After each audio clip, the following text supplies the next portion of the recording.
Hi, it's Sandy Wyllie.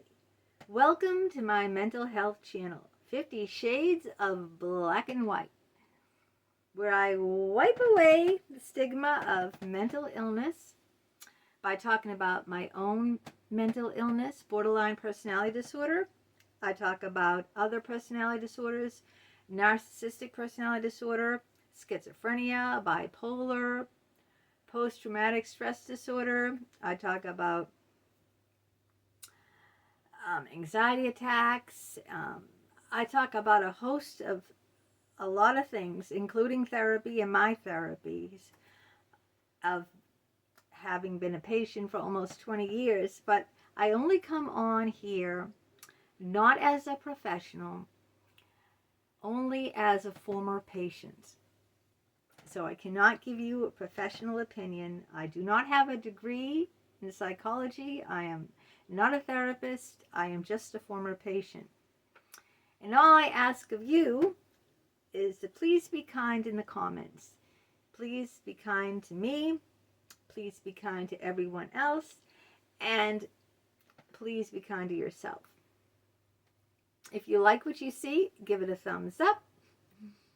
If you haven't already, please do subscribe to my channel. It's 100% free.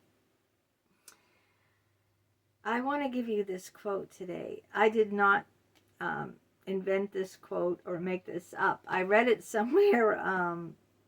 It was on my phone, actually. I don't know if it was YouTube or what it was, but I just looked down on my phone and it said, grace means that all your experiences now serve a purpose instead of serving shame. And that's what I'm trying to do with this mental health channel. I'm trying to share my experiences so that all of my pain can be a gain. My experiences now will serve a purpose to help other people. That's what I'm trying to do. I'm trying to help other people with my mental health channel. And especially in today's video, I want to help other people by coming on to tell you the red flags to watch out for. As you know, I was severely sexually abused, physically abused, verbally abused, emotionally abused, if you've been watching my videos. I've had a psychologist, Dr. 𝗵𝗵𝗶𝗲𝗲, have sex with me for 2 years, push me around, shove me, spit in my face, swear at me in public, humiliated me, shame me, try to brainwash me into not going to the licensing board, and I had Dr. 𝗵𝗵𝗶𝗲𝗏 back him up and brainwashing me, the both of them together in session, trying to make me feel responsible for the 2 years of sex, and also trying to cover up everything, the physical abuse, the verbal abuse, the mental abuse. I was even, it was just horrific. But what I want to talk about in this video is those red flags that I should have watched out for. Therapy should never be free, okay? You should always pay. Always. With Dr. 𝗵𝗵𝗶𝗏𝗏, right away, in the first time I met him, he told me he wanted to see me for like over 5 hours a week. And I said, well, my insurance, you know, that only allows 1 50-minute session. Insurances are very strict about how many sessions they allow. It's usually once a week. Sometimes it's even fewer than that. And he sat there and he said, don't worry about the money. I'll see you for free. Dr. 𝗵𝗵𝗶𝗏𝗏𝗏, the one that sexually, verbally, and physically abused me, he would see me for free. If I was upset, he'd call me and he'd say, oh, please come in, I want to see you. He'd call me at 7 o'clock at night and he'd say, you know, it's free, it'd be on me because I asked you to. So, and the other one who tried to have phone sex with me, Dr. William Cates. I did a video talking about how I was bawling, crying on the phone, and he was asking me how close to orgasm I was, and he tried to have phone sex with me. I only paid him $15 an hour. So here's the thing, you get what you pay for. Now, I know you don't always get what you pay for. You can, pay a lot of money and then end up still being severely abused. This is just one of many red flags, okay? One of many. So it isn't the only one, okay? So don't take what I'm telling you out of context. I'm just saying, make sure you pay. It's a business. It's a service, okay? They're not your friend. Remember that. Even though Dick Geis laid with me on the floor and sang to me, James Taylor, you got a friend, and wrote me personal emails while he was on his vacation, telling me that he was, water skiing and canoe and kayaking on the lake with loons and what kind of books he was reading, and he gave me the number to his home in Maine and told me I could come up. He was treating me like a friend. Just remember this. Red flag number 2. If your therapist acts like your friend, run. They are not your friend. They are not your lover, not your boyfriend, not your girlfriend. They are not your friend. They are not your lover. Listen to this. If they treat you in a personal, friendly manner, like emails outside the office or telephone calls, or they're calling you, they're emailing you, they're acting like a friend, they're singing James Taylor, you got a friend. This is what he did. They're acting like a friend. They're writing me personal emails about what they're doing on their vacation. This is what he did. I have the proof. I sent these personal emails along with my complaint to the licensing board. Or talking in session about their own life. If they start talking like a friend, like you're having a conversation with a friend, which is 2 ways. Remember, therapy is never 2 ways. It's solely 1 way. It's a business relationship. You are paying money. That's why I said, red flag number 1, make sure that you're paying. And I don't mean $15.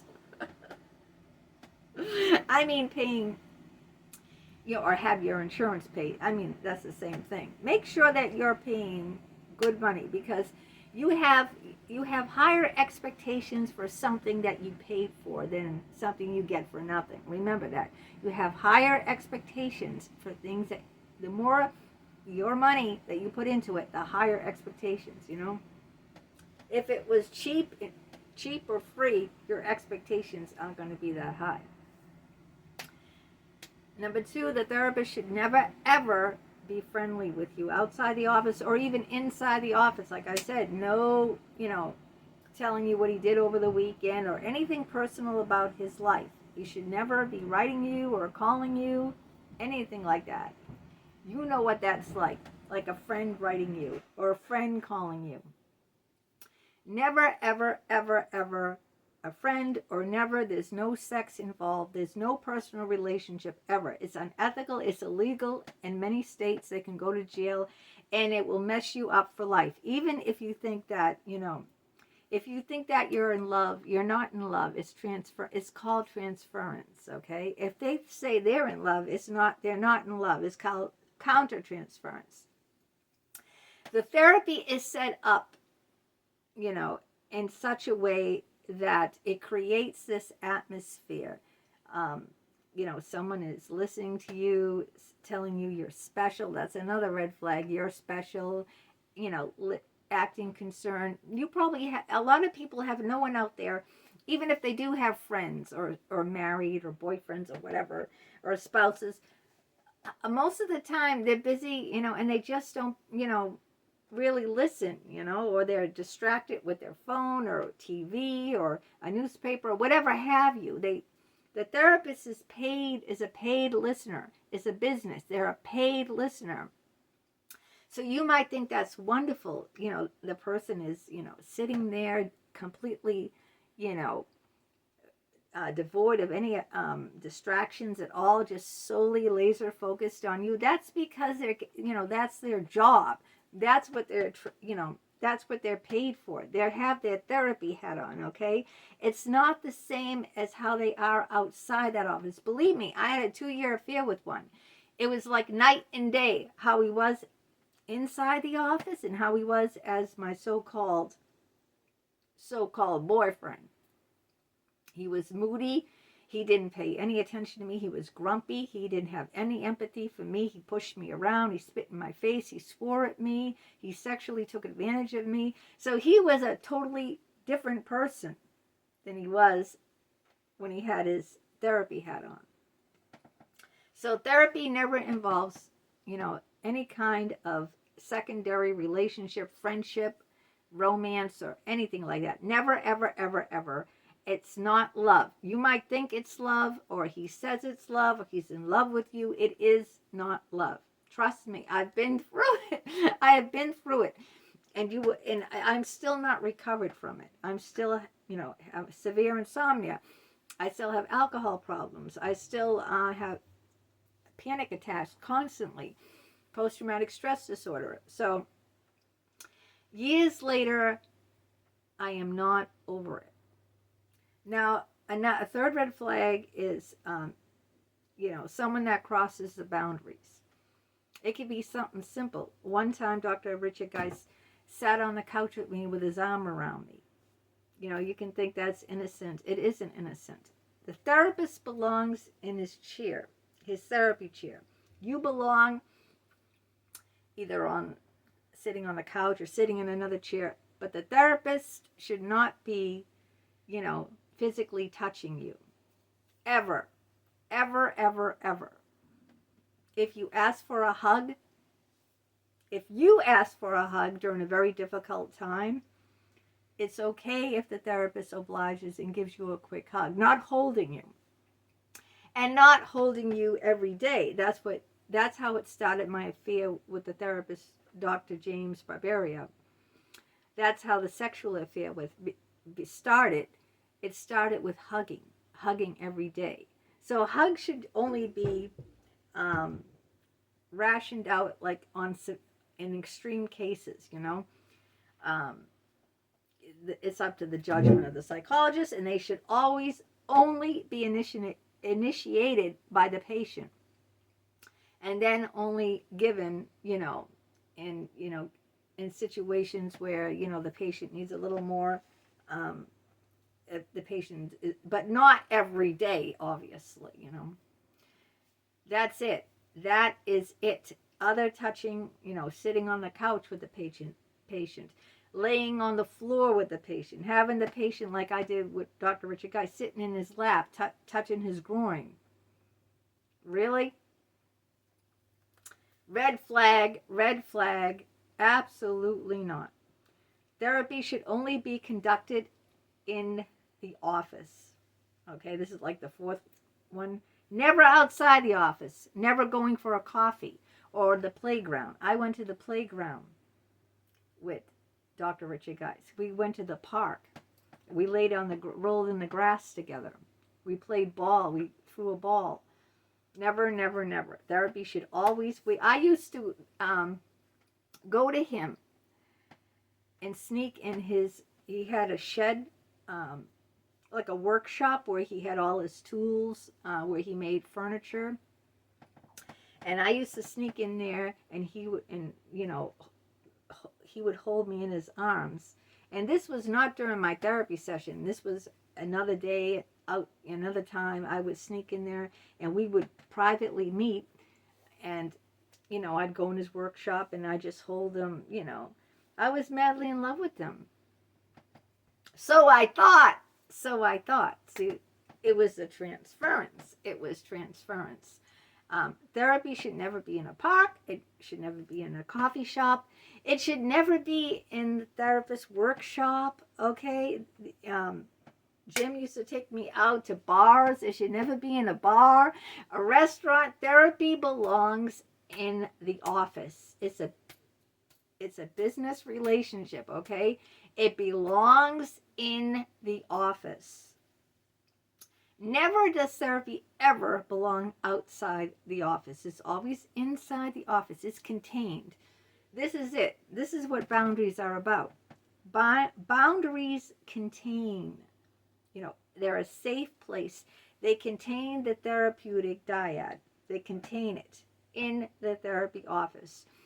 Once you throw that out the window and you bring, the so-called this therapy out into parks, in coffee shops, in bars, in restaurants, in their workshop, in their house. I've been in their homes.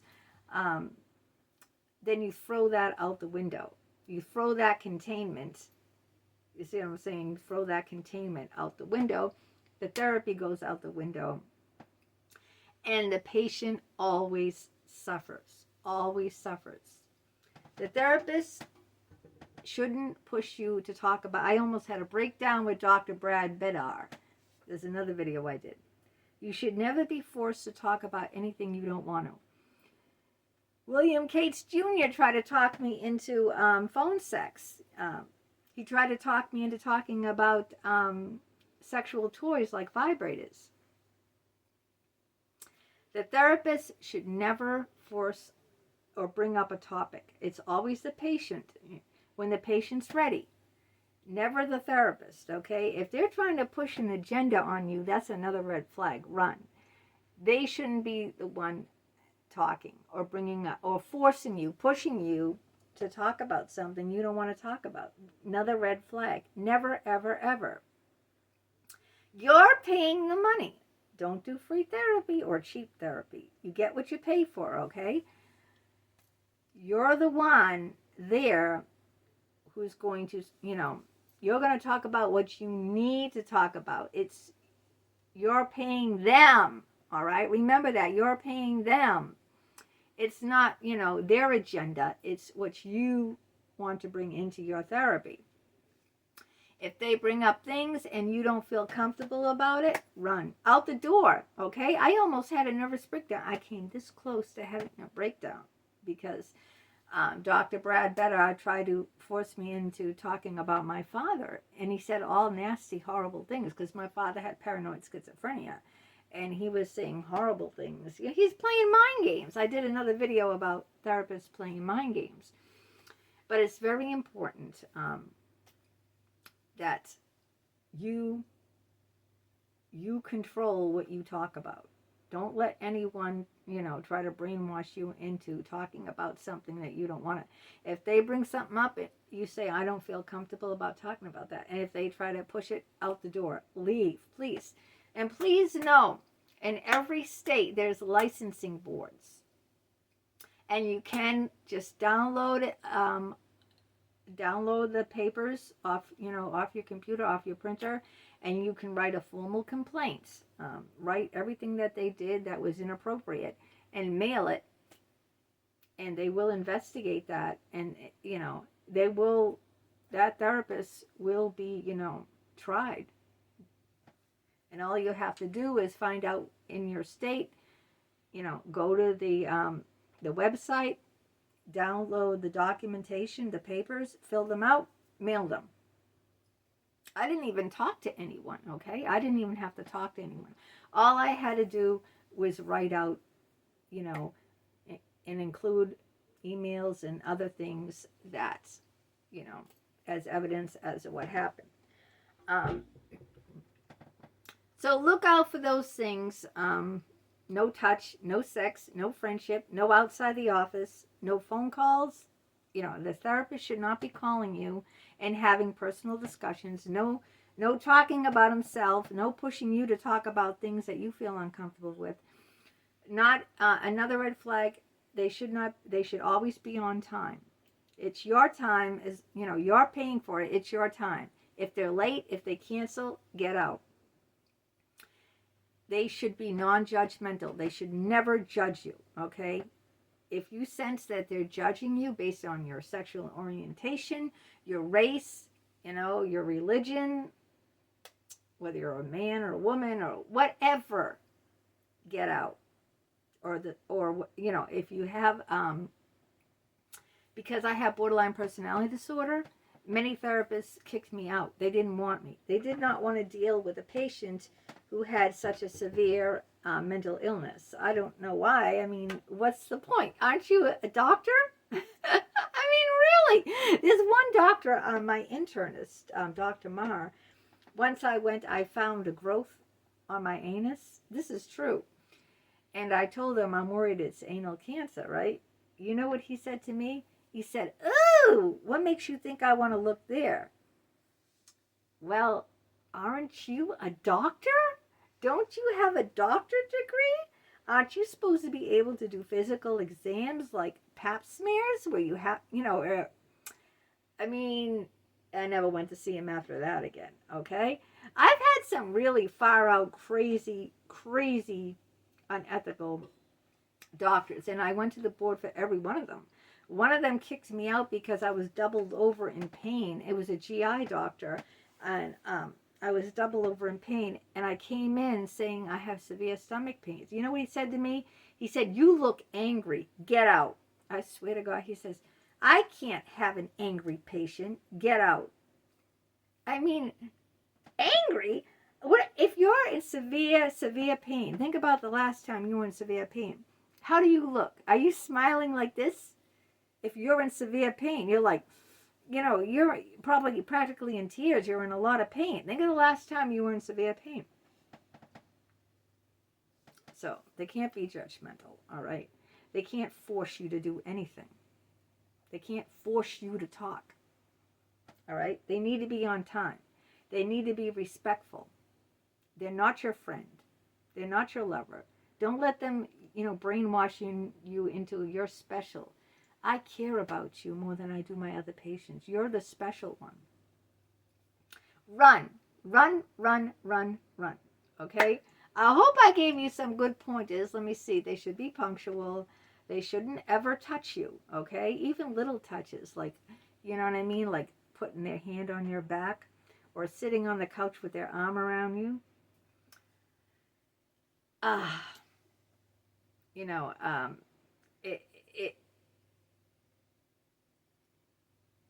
That's all I have to say because now I'm getting upset. But the whole reason I wanted to do this channel is to share these experiences so you can learn from me, okay? Grace means that all your experiences now serve a purpose instead of serving shame. I'll leave you with that quote.